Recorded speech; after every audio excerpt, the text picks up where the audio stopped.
Bristow. Thank you, Madam Deputy Speaker. This country has allowed and tolerated protest for centuries. I'm not convinced that many protests achieve anything much beyond noise, but we are a democracy. Freedom of speech in our media should be matched by the freedom to express those views in... Of course I will.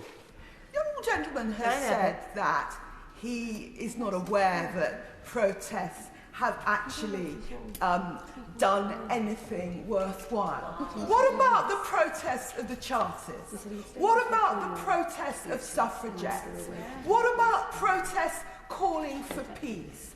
Does he really think that those historic protests achieve nothing? The right honourable lady is a long-standing member of this House and has enormous respect by me and by many people in this House. But I would just respectfully point out that is not what I said.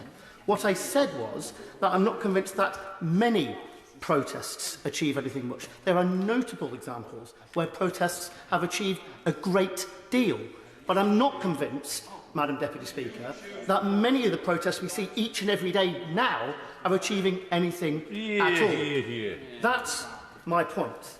Freedom of speech in our media should be matched by the freedom to express those views, and I agree with the right honourable friend, the right honourable member for Stoke Newington, or Hackney and Stoke Newington, because protest is important. That's the point I was trying to make.